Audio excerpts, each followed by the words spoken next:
gente, tudo bem com vocês? Programa Brasil Consciência no ar, trazendo nesta semana informações sobre o lançamento do foguete Rambit Nano pela Innospace na base de Alcântara. A bordo do foguete, alguns experimentos brasileiros e um desenvolvimento tecnológico realizado por uma startup de São José dos Campos que nós visitamos.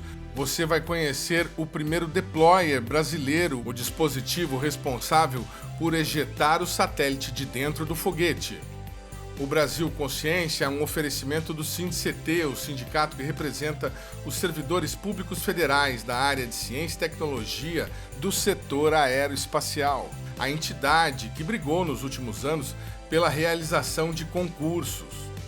O número de novos contratados não é suficiente para repor as perdas dos últimos anos, mas é significativo para os institutos. O CEMADEM, por exemplo, recebeu 35 novos servidores ao longo de 2025, sendo 7 pesquisadores, 17 tecnologistas e 11 analistas. Com o acréscimo, o CEMADEM passou a contar com 125 servidores, segundo informações transmitidas pela diretora do Instituto, Regina Alvalá. A diretora acrescentou ainda que deste total, há 5 servidores, sendo 3 analistas que ainda não tomaram posse e 2 tecnologistas, sendo que no caso de um deles, a vaga está sob júdice. Nós também havíamos solicitado a informação sobre os novos contratados à assessoria de imprensa do INPE, mas não obtivemos resposta até o fechamento desta edição. Segundo postagem do Instituto nas redes sociais, o INPE recebeu mais de 100 novos servidores ao longo do ano.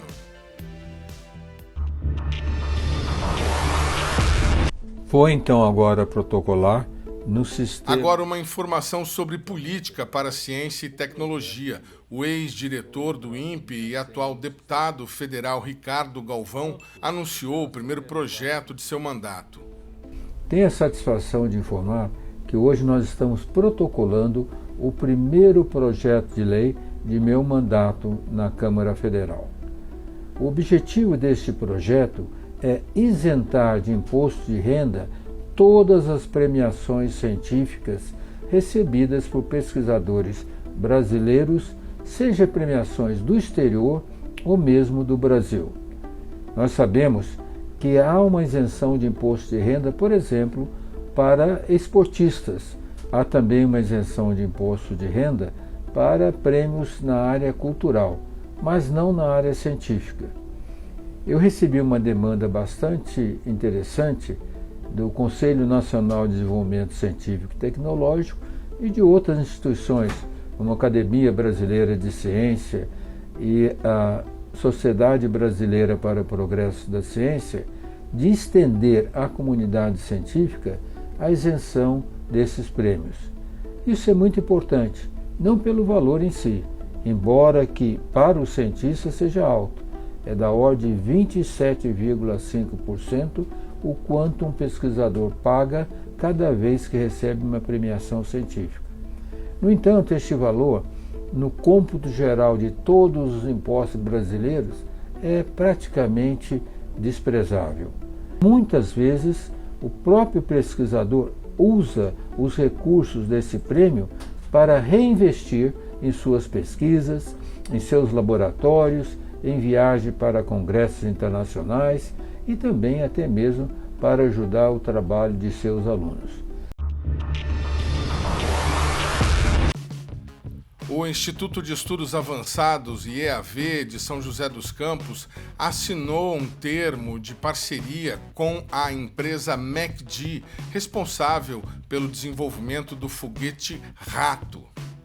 A assinatura foi feita dentro do âmbito do projeto estratégico de propulsão hipersônica, conhecido como 14X Pro Piper. O acordo foi publicado no Diário Oficial em 16/12/2025 para uma vigência de 36 meses e contará com 40 engenheiros e cientistas envolvidos. Segundo a comunicação do IEAV, a cooperação prevê atividades conjuntas para garantir o desenvolvimento do foguete Rato, que é o acelerador para o protótipo hipersônico 14X. Anteriormente, conforme nós mostramos aqui no nosso programa, o IEAV pretendia usar o VS-50, o veículo de testes do VLM, que tem seu cronograma atrasado e está sob as incertezas da continuidade da Avibras. A comunicação oficial, porém, não soluciona a dúvida que paira sobre o projeto, uma vez que o foguete é baseado no motor S-50, que hoje tem direitos de produção cedidos à empresa Avibras. A comunicação oficial, porém, não soluciona a dúvida que paira sobre o projeto, uma vez que o foguete é baseado no motor S-50, que hoje tem direitos de produção cedidos à empresa Avibras. Agora uma notícia positiva para o INPE. A obra para a construção do novo laboratório de propulsão elétrica, que havia sido interrompida por problemas com a construtora, será retomada.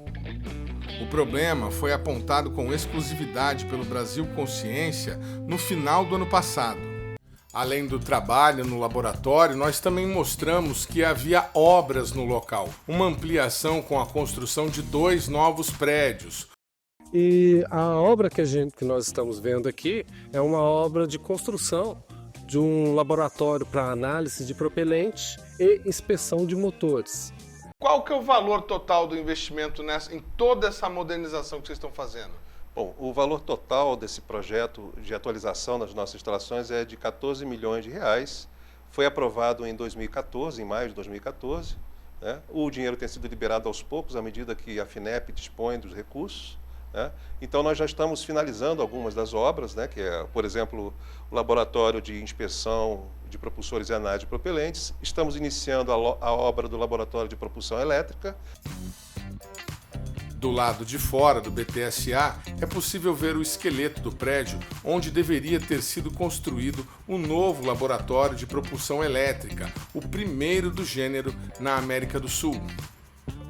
Pelas informações que recebemos, a construção foi subdimensionada pela empresa que havia vencido a licitação e, por isso, a obra teve de ser paralisada e o projeto refeito. O INPE agora está trabalhando para tentar prorrogar o prazo para a conclusão do projeto. Eu acho que é uma pena, realmente é uma pena. Porém, eu tenho a esperança de que nós vamos conseguir terminar esse prédio, porque recentemente nós tivemos algumas reuniões, né, e eu participei de algumas reuniões, e a gente está solicitando, né, que nos seja dado um aumento de prazo para fazer a conclusão dessa obra. Ainda que é possível que nós não consigamos terminar, comprar alguns equipamentos para esse prédio, né, que vai faltar alguns milhões lá, para transformador, 2 transformadores, um gerador, coisas assim, talvez não tenha esse recurso. Mas o prédio, e de forma geral, a gente vai conseguir terminar, se nos for concedido esse adiantamento, né, esse aumento de prazo de execução desse projeto. Segundo informações da assessoria de imprensa da FINEP, o prazo para execução do projeto foi prorrogado até 7 de maio de 2026, ou seja, para pouco mais de 5 meses à frente. Ainda segundo a FINEP, serão liberados mais 2,5 milhões de reais para concluir o projeto. O laboratório de propulsão elétrica, conforme nós mostramos naquela oportunidade, é o principal responsável pelo desenvolvimento da tecnologia de propulsores de plasma pulsado no país. Então, o que acontece? Como que nós inventamos esse propulsor, tanto este quanto o anterior. Não é uma reprodução de algum lugar do mundo, né? Foi a concepção do início ao fim aqui do nosso grupo, né? Então, esse propulsor funciona da seguinte maneira. Em momentos da missão, e a missão a gente pode grosseiramente dividir em 2 etapas simples de lançamento de satélite. Uma é quando você é liberado do foguete lançador e faz a injeção orbital, né? O satélite fica normalmente numa órbita mais baixa, nesse caso, que eu estou exemplificando, e ele vai indo com os seus próprios meios propulsivos até alcançar uma altitude, né, uma órbita, que seja a órbita desejada. Estando lá, ele já não precisa de um empuxo tão grande, de uma força tão grande. Ele precisa de um pequeno empuxo para se manter naquela região.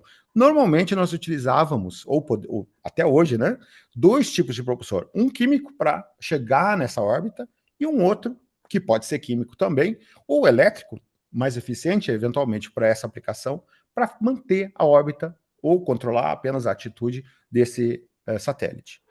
Esse propulsor, ele tem a vantagem de poder ser usado tanto nessa etapa de injeção orbital, que exige mais potência, quanto na etapa de manutenção orbital. E como que ele funciona, né? Onde está o milagre? Não tem milagre, né? Na verdade, o que a gente faz é variar a velocidade de ejeção da matéria do propelente em determinados momentos da missão. Por exemplo, na injeção orbital precisa de mais força. Então, eventualmente, até porque é um percurso que vai ter uma duração muito menor na missão inteira de anos do satélite, né? Vai durar, sei lá, um mês ou sei lá, uma semana para chegar na posição final, né? E aí a gente usa uma velocidade de ejeção menor e gasta menos energia para fazer essa injeção elétrica, né? E aí, chegando nessa posição, a gente aumenta a eficiência dele, ou seja, ejeta com uma velocidade maior esse propelente. Então, essa variação a que eu me refiro, da velocidade, né, em propulsão a gente chama de impulso específico, que é uma medida de quanto de propelente eu preciso ejetar para produzir uma determinada força, né? Quanto que o propelente eu preciso ejetar, essa medida se chama impulso específico, né? É uma medida extremamente importante em propulsão, tanto química quanto elétrica. Isso a gente consegue fazer através da aplicação, em determinados momentos, de campos elétricos, né? A gente tem uma câmara que, se você observar na primeira foto, né, enquanto eu estou falando aqui, você pode mostrar, na parte de trás, na parte direita, você observa que tem um tanque cilíndrico de aço inox, que está na parte superior, né? Esse tanque, dentro dele tem um propelente, que é o propelente que nós utilizamos para poder ser acelerado, né, e produzir um empuxo. Ele é sublimado dentro desse tanque e a válvula abre e esse propelente é ejetado, passando depois por uma câmara que é uma tubeira Aerospike, que é semelhante à tubeira de foguete, mas ela se adapta a diferentes altitudes, ela tem uma série de vantagens, né? Por isso mesmo que ela é uma tubeira indicada para injeção orbital, né? Eventualmente em diferentes altitudes e pressões, né? Essa foi a nosso raciocínio. E essa tubeira tem a ela acoplada diversos capacitores que são carregados com uma certa tensão e eles descarregam justamente no plasma produzido por esse propelente, variando essa energia conforme o momento da missão, né? Ou seja, conforme a energia que eu quero aumentar ou diminuir para poder ter uma maior ou menor velocidade no propelente, né? E outro ponto, eu consigo variar a velocidade do propelente tanto na energia de descarga dos capacitores, quanto na pressão do tanque. Porque o tanque ele é pressurizado na hora que eu quero fazer um disparo. Ele não tem, o propelente não é gasoso, ele é sólido no estado natural. Eu aqueço ele na hora que eu quero fazer meu disparo, né? Ele é pulsado, né? Ele não é contínuo. Então eu pressurizo a câmara com a pressão que eu quiser no momento do meu disparo, e com isso eu também controlo o meu empuxo, né? Então ele tem esses dois mecanismos aí que ele se torna um propulsor chamado de multimodo, né? Ele consegue operar em diferentes modos, como se fosse um propulsor de gás frio, só que não é frio, né? Seria um propulsor de gás, por exemplo, né, convencional, digamos assim, entre aspas, né, com Aerospike, com sistema elétrico, propulsor eletrotérmico e um propulsor eletromagnético, quando a gente aplica esses campos. Então, a gente está, inclusive, entendendo esses mecanismos e criando modelos para poder, depois, a gente chegar nas conclusões de aplicações das melhores configurações, né? A segunda foto, a gente pode ver, essa que tem abaixo da câmara ali, né? Uma visão frontal do propulsor, onde a gente consegue ver o spike, né, que é aquela ponta do propulsor, que é o equivalente à garganta de uma tubeira, mas ela é invertida porque é um Aerospike, é uma tubeira chamada Aerospike, ela é um pouco diferente. Então a gente vê ali uma descarga elétrica justamente passando no plasma, que está vindo lá daquele tanque de aço inox, né? E está recebendo essa energia extra, e essa energia extra está fazendo uma aceleração eletromagnética e adicionando energia ao escoamento, né, a esse propelente. A terceira foto, a gente vê uma vista lateral desse propulsor disparando, né? E a gente consegue ver melhor o feixe, que seria a pluma do propulsor, né? E a gente vê que realmente, a depender do nível de descarga, e esse daí é o nível mais baixo de descarga elétrica, né? Com um capacitor, a gente consegue botar, são vários arranjos, até 8, 9 capacitores, fisicamente, né? Ali naquele entorno. Com essa configuração, que é a primeira, né? É o primeiro protótipo que a gente fez para esse propulsor, né? O programa Brasil Consciência vai para um rápido intervalo e, na sequência, você conhece a startup de São José dos Campos, Bizu Aerospace. Um instante só, não saia daí.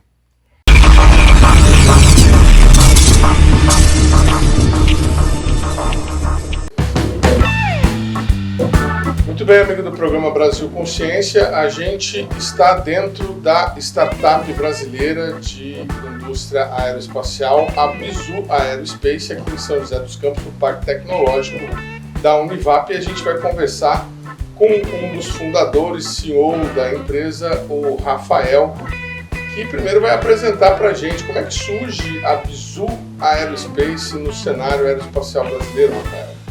A Bizu Space nasceu da vontade de continuar fazendo foguetes, que era uma coisa que a gente, a equipe fundadora, né, teve um contato inicialmente durante a faculdade, a equipe de foguetes do ITA, que era ITA Rocket Design. Foi uma experiência que marcou muito a nossa formação e a gente gostaria de continuar fazendo foguetes, mesmo depois de formados.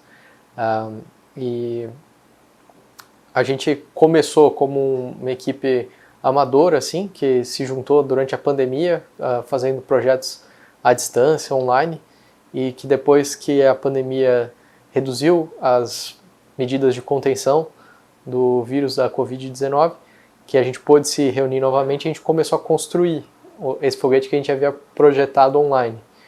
E chegou até a voar esse foguete 2 vezes. Até, não sei se dá para ver aí no fundo, mas aquele foguete lá, a gente chegou a voar e recuperar ele.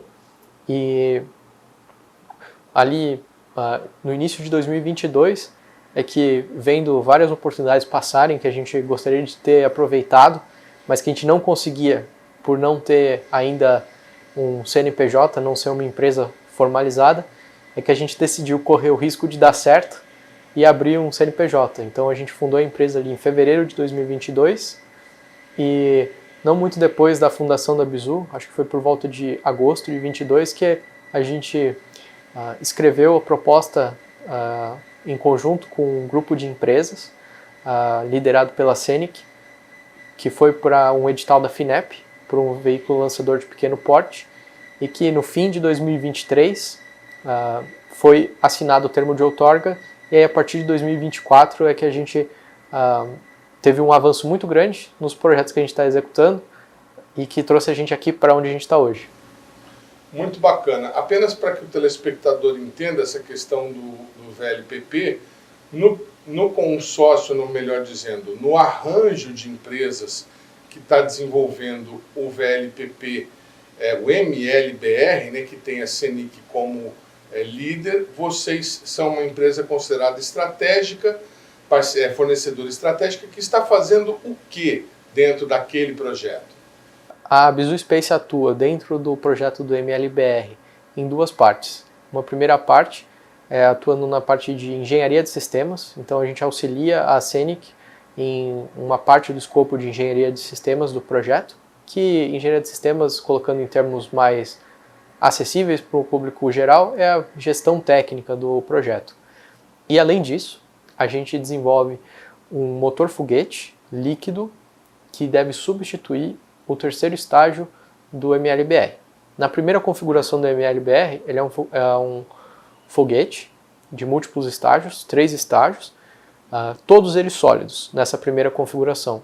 E a ideia é que numa versão futura, melhorada do MLBR, o 3º estágio, ao invés de ser sólido, usar propelente líquido para aumentar a precisão de inserção orbital e a capacidade de carga útil que se coloca em órbita. E por que esse nome Bizu? Há sempre um certo, digamos, bom humor, né, no nome das missões, como você se referiu aí a questão do deployer mesmo, vocês deram o nome de uma operação Mamãe... Não, é Bebê Conforto. Bebê Conforto, exatamente, como você havia comentado. Qual foi a ideia? A ideia do nome Bizu é meio um pouco dessa... É um termo que é mais usado ali em escolas de engenharia e escolas militares, né? Onde bizu é uma dica boa, algo que te ajuda, é aquilo que é necessário, né? Então veio disso, veio dessa herança de ouvir tal coisa, tal coisa é o bizu, né? Tipo, tal coisa é boa, é uma dica boa, né? Então foi disso. E aí no briefing, quando vocês vão buscar uma nova missão, tem um momento lá que qual o nome que vai ser dado? Por exemplo, a questão lá do fogo no parquinho, quando vocês foram testar o motor foguete. Isso, foi o primeiro ensaio bipropelente, porque a gente tinha feito antes outros ensaios que eram monopropelente, só da decomposição do oxidante, por exemplo, né, que é a base de peróxido. E aí o primeiro ensaio bipropelente em subescala, a gente deu o nome de fogo no parquinho, porque era o primeiro ensaio que de fato tem fogo, que você tem contato do combustível com o oxidante. E tem outras missões também, igualmente espirituosas no batismo, como a missão Pururuca, que até explico o porquê do nome. Os ensaios em pequena escala, a gente usava um leito catalítico pequeno, que a gente chamava internamente de leitinho, que é o leito catalítico pequeno. E aí o leito catalítico grande era o leitão. Aí o primeiro ensaio bipropelente no leitão não podia ter outro nome senão Pururuca. Pururuca, bem espirituoso, bem legal. E qual que é o...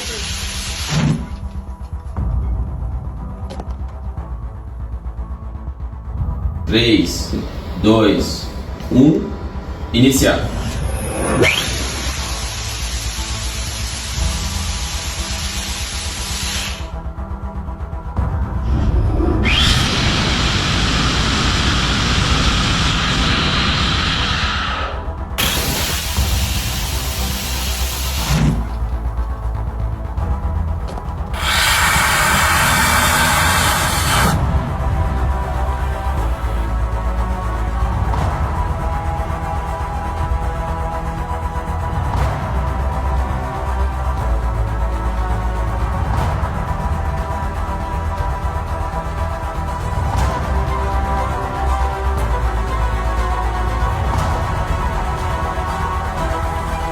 Iniciar.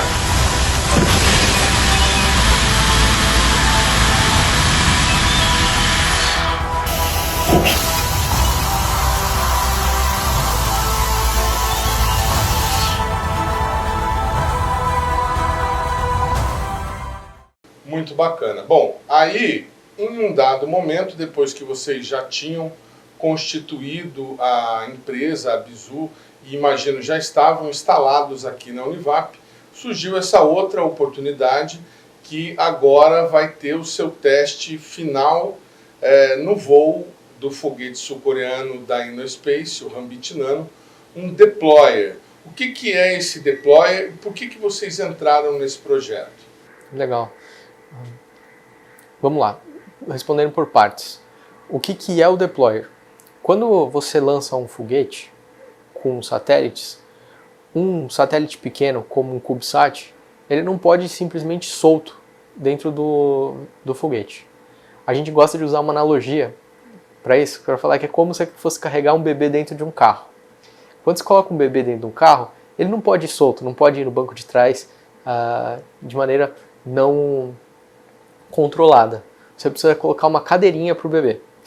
Então, nessa analogia, o deployer ele é como se fosse a cadeirinha de bebê pro satélite. Então, ele é um sistema que mantém o satélite preso ao foguete durante todas as fases de voo e no momento em que o foguete passa um comando, esse deployer abre sua porta e libera o foguete e manda um sinal para a telemetria para confirmar que o satélite foi separado e colocado em órbita. Então, esse é o deployer. E aí, agora, por que a gente decidiu fazer isso? A gente recebeu um pedido da Universidade Federal do Maranhão, que eles tinham um satélite desenvolvido, eles tinham a vontade de lançar ele no Rambit Nano, mas eles não tinham um deployer. E as opções de deployer fora do país eram muito caras para eles. Então a gente falou, não, vamos fazer o seguinte, a gente consegue desenvolver isso por um preço promocional ali, para conseguir ter essa herança de voo e ter um projeto que passou por todas as fases, desde concepção até a validação em voo, genuinamente brasileiro, para que a gente também tenha o controle dessa tecnologia no Brasil. Então essa foi um pouco da nossa motivação para fazer isso, e pensando no futuro do MLBR e da gente ter uma verticalização das tecnologias envolvidas na área espacial, era estratégico. Então por isso que a gente decidiu fazer o que a gente chama de Bizu Pod, que é o nosso deployer 1U. E esse deployer, né, eu estou mostrando na tela nesse momento algumas imagens do mockup, né, uma réplica do deployer. Esse deployer, para quem olha, parece uma caixinha. Você pode explicar o dispositivo para o nosso telespectador, por gentileza? Sim, é uma ejeção por sistema de mola. Então é uma mola que ela está comprimida no momento pré-voo e no momento de inserção em órbita tem dois atuadores redundantes que, para aumentar a confiabilidade, atuam simultaneamente para fazer essa ativação do evento de abrir a porta. E aí, ao abrir a porta, ele também, depois que libera o satélite, ele tem um sensor que indica que o satélite foi liberado e manda esse sinal de volta via a telemetria do foguete para o solo, para informar ao dono do satélite duas coisas: que primeiro, que a porta foi aberta, e segundo, que o satélite foi inserido em órbita. O Brasil Consciência já havia falado sobre a inclusão do deployer da Bizu Space no voo da InnoSpace em um programa anterior, quando comentamos a integração das cargas úteis no foguete sul-coreano com o presidente em exercício da Agência Espacial Brasileira, Rodrigo Leonardi. Esses deployers são mecanismos que você precisa desenvolver ou adquirir no mercado. Todos os lançamentos que o Brasil já fez de nanosatélites, o Brasil já fez um número considerável desses lançamentos, nós utilizamos deployers desenvolvidos no exterior. Então, nós estamos também aproveitando a oportunidade para testar e qualificar no espaço um deployer desenvolvido na nossa indústria, no caso aí uma startup de São José dos Campos. Se nós formos bem-sucedidos em qualificar esse equipamento, significa que no futuro outros satélites, sejam educacionais ou sejam da iniciativa privada, startups, também podem utilizar um mecanismo nacional, o que mostra um amadurecimento da nossa indústria. Por que a gente ainda não tinha conseguido desenvolver um deployer nacional? Qual que é a dificuldade desse projeto? A dificuldade desse projeto é que o custo para você fazer a validação de ponta a ponta ele é bastante elevado, e para a maioria dos satélites, quando se contrata isso, por exemplo, nos operadores de lançamento já estabelecidos, o mercado atua através de intermediários, e os intermediários já têm o próprio deployer. O caso da InnoSpace foi um caso diferente, em que eles não tinham um deployer, mas tinham um slot para lançamento. Então, apareceu como uma oportunidade única da gente desenvolver o deployer e qualificar ele em voo. Quanto custa um deployer no mercado internacional que impediu a UFMA de adquirir, e quanto vai custar o deployer de vocês quando ele se tornar um produto? O deployer comercial 1U no mercado internacional é vendido ordem de grandeza de 25 a 30 mil dólares. O de vocês? A gente estima que a gente consiga ficar uns 20 a 30% mais baratos do que os deployers comerciais que tem no mercado já estabelecidos. Que tipo de material vocês empregam e que tipo de equipamentos vocês tiveram que investir para poder fazer um deployer? O deployer ele é uma estrutura leve, otimizada, então ele é feito parte em alumínio aeronáutico e parte em material compósito, tipo fibra de carbono. Que a maioria das peças são fabricadas usando fabricação convencional, então as ferramentas que a gente tinha e os fornecedores que a gente já tem homologados conseguiam realizar a fabricação das peças. Uma vez que vocês consigam, deu tudo certo, o deployer de vocês, além de voar tranquilamente, ejetou corretamente o satélite que ele se propunha, que ele deveria ejetar. Como é que vocês vão trabalhar com isso a partir de então? A Bizu passa a ser uma potencial fornecedora para o governo brasileiro, vai oferecer esse produto no mercado internacional? Como é que isso se coloca? Sim, a gente abre essa possibilidade de oferecer esse produto tanto para o mercado nacional quanto para o mercado internacional.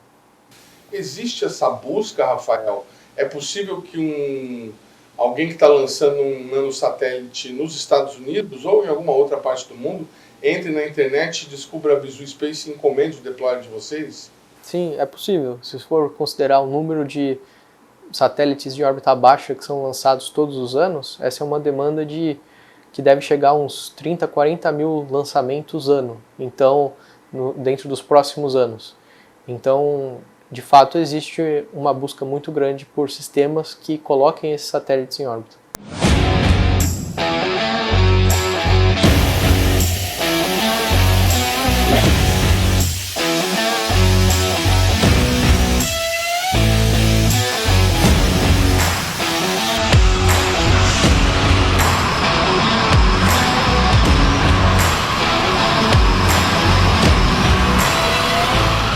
A Bizu nasceu dentro desse contexto de New Space, em que a gente tem uma filosofia de prototipação rápida, de testes com iterações mais rápidas, que são características do New Space, e também de aproveitar essas oportunidades que vão aparecer por conta dessa mudança de filosofia, de você fazer mais lançamentos e testar mais rápido as coisas, lançar para órbitas menores, que seria um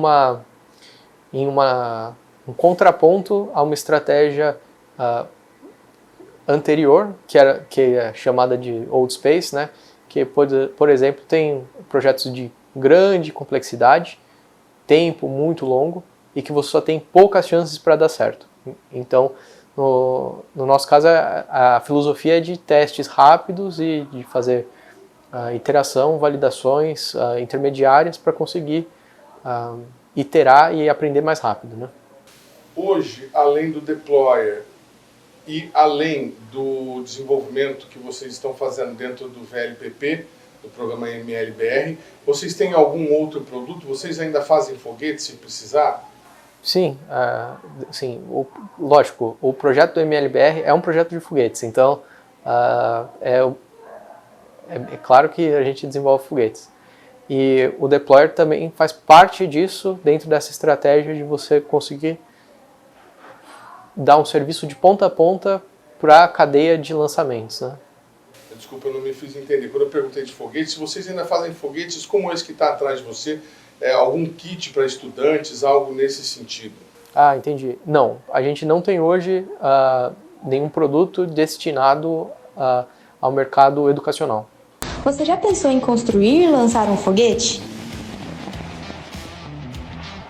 E você sabia que existem dois principais tipos de propelente de foguete? Na Bizu Space desenvolvemos motores de foguete com esses dois tipos de propelente, sólido e líquido. Eles funcionam de formas bem diferentes, especialmente na quantidade de componentes e itens de segurança.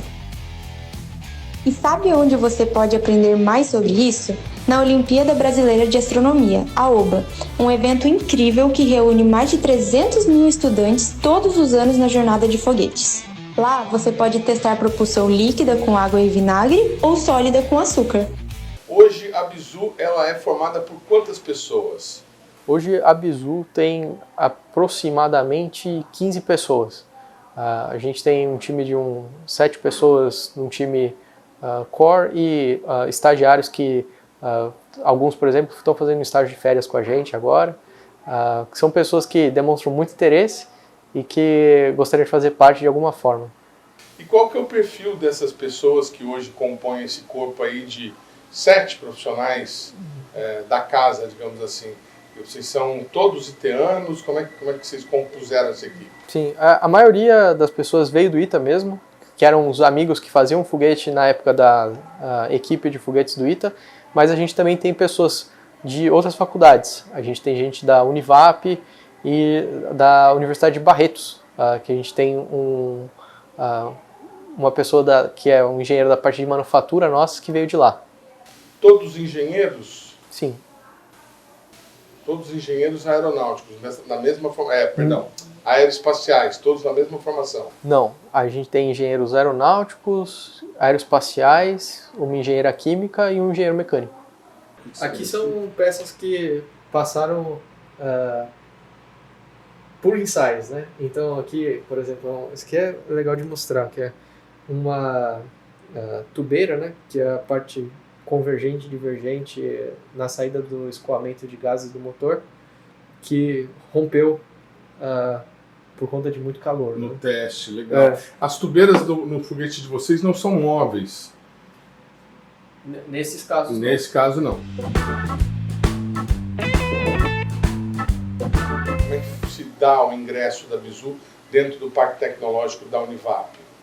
A escolha pela Univap foi uma escolha que foi pautada em uma série de critérios.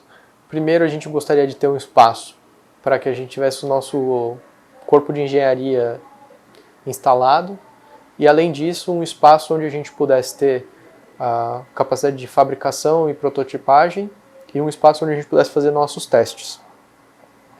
E depois de analisar várias opções e possibilidades, a gente encontrou a melhor opção como sendo a Univap, onde a gente tem hoje um espaço para escritório, onde a gente tem a nossa engenharia, um espaço para fabricação e também um espaço para testes.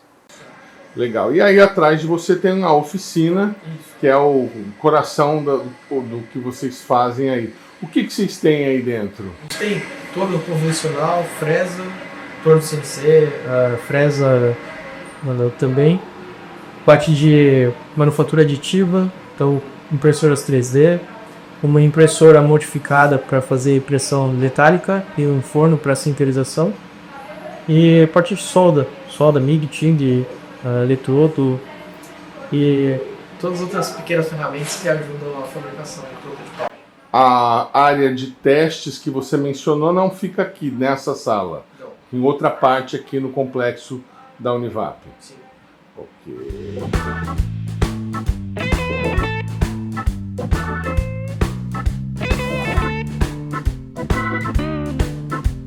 E veja a seguir como foi o primeiro lançamento comercial na base de Alcântara. É um instante só, não sai daí.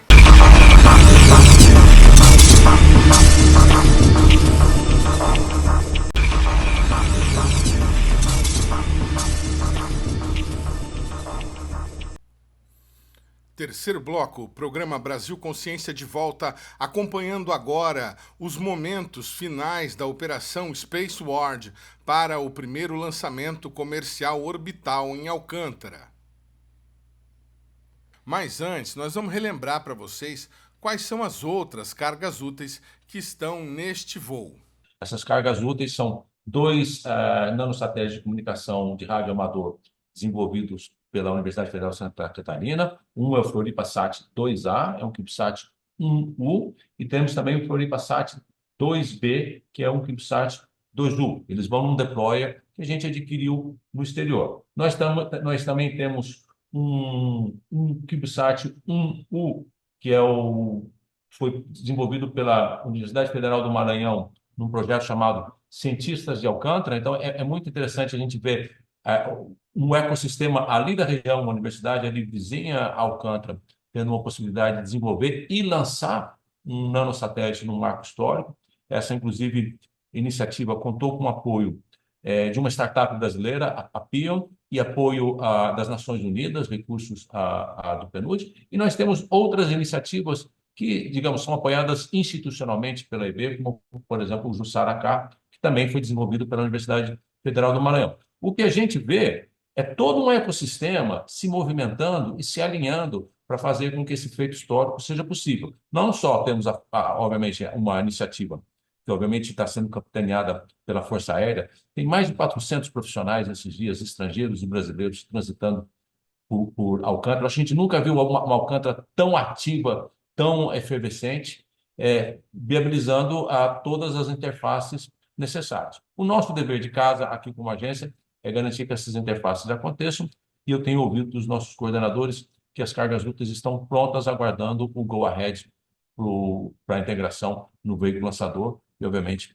o lançamento. Se tudo der certo, acontece no dia 22, obviamente pendente de questões operacionais e meteorológicas para serem confirmadas. Se não for possível no dia 22, existe uma tentativa na sequência e assim vai. Se nós formos bem-sucedidos, eu queria enfatizar que seria o primeiro lançamento orbital, portanto, esses CubeSats acadêmicos se tornarão os primeiros satélites brasileiros lançados a partir de território nacional. E nós também teremos um satélite de um país parceiro, a Índia, sendo também lançado, também o que prova Alcântara como uma janela de lançamento para outras nações. Bacana. Vamos apenas detalhar, fazer um checklist aqui para que não fique nenhuma dúvida para o nosso telespectador.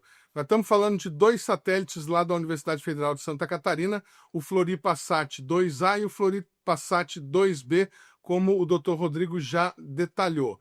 Nós temos também como carga apoiada pela AEB, dentro do envelope que a AEB negociou com a InnoSpace, o sistema de navegação inercial que foi desenvolvido pelas empresas Concert Space, Cron e Horizotech, que é o sistema de navegação inercial que vai ser usado no MLBR, no microlançador brasileiro. Então essas são as cargas úteis desse envelope. Seguindo aqui na lista, uma novidade, né, que a gente mencionou há 2 semanas, o nanosatélite Pion BR2, da startup brasileira Pion, que já tinha feito um lançamento, mas a partir de um foguete norte-americano, do Pion BR1, agora vai lançar o Pion BR2 por meio desse convênio. A gente ainda não conseguiu esclarecer, e seria uma ótima oportunidade com o senhor, como é que funciona essa parceria? A Pion desenvolveu o satélite junto com a Universidade Federal do Maranhão e os custos foram pagos pelo programa PNUD? Exatamente. O programa PNUD ele é para o desenvolvimento de competências, principalmente em nações de desenvolvimento. Nós temos todo esse know-how já, digamos, sendo instalado no ecossistema espacial nacional, onde empresas vêm desenvolvendo capacidades para desenvolver seus próprios nanosatélites. Nós temos toda uma questão de uma lógica de fazer capacitação hands-on em universidades envolvendo estudantes e professores que não necessariamente ainda dominam o ciclo de desenvolvimento dessas tecnologias. Então, foi uma maneira de unificarmos um esforço que acontece nas nossas startups, um esforço que acontece nas nossas universidades, com um ecossistema cada vez mais maduro, onde a gente tem ali uma tríplice hélice, no sentido de uma startup brasileira atuando com uma universidade brasileira, com apoio do governo brasileiro sendo lançado. Então a gente não só exercita o conceito do CubeSat em si, como exercita todo um ecossistema que é capaz de trabalhar em conjunto. Então, isso também, eu diria que é um amadurecimento, uma oportunidade única que esse lançamento traz para diferentes empreendedores, diferentes acadêmicos, diferentes organizações de governo mostrarem que nós somos capazes de fazer algo de forma coordenada para entregar tudo isso num determinado dia no cronograma para ser lançado no seu lançamento brasileiro. Muito bem. Bom, aí nós temos as cargas que foram pagas, né? Cargas comerciais.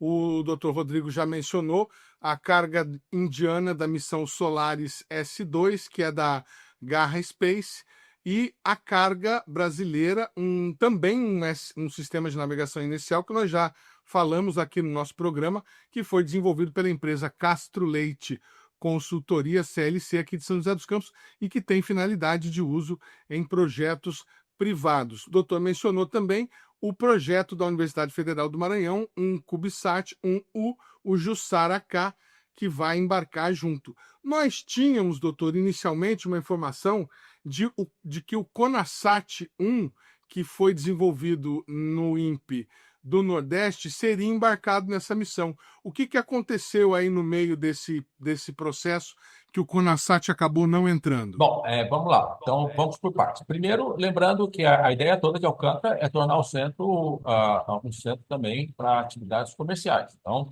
o fato de termos duas cargas pagas, uma nacional e uma estrangeira, vai também no sentido da gente exercitar essas interfaces. Eu não tenho conhecimento dos detalhes de contrato, por se tratar de um contrato direto com a InnoSpace. Existem outros intervenientes, mas eu confesso que eu não sei os detalhes. O CONASAT foi um projeto, um objeto desenvolvido pelo Instituto Nacional de Pesquisas Espaciais, e nós tínhamos ofertado para o INPE a possibilidade de um voo de carona nesse veículo, como uma cortesia da agência, sem necessidade, obviamente, do INPE a celebrar nenhum contrato. Não seria um lançamento comercial. Entretanto, a órbita pretendida pelo CONASAT, nós fomos informados pela InnoSpace, não seria atingida nesse primeiro voo. Temos que lembrar que é um primeiro voo de qualificação de um veículo que nunca antes foi operado. Então, o INPE fez uma consulta técnica sobre os riscos associados e preferiu aguardar uma segunda oportunidade para o lançamento. Então, foi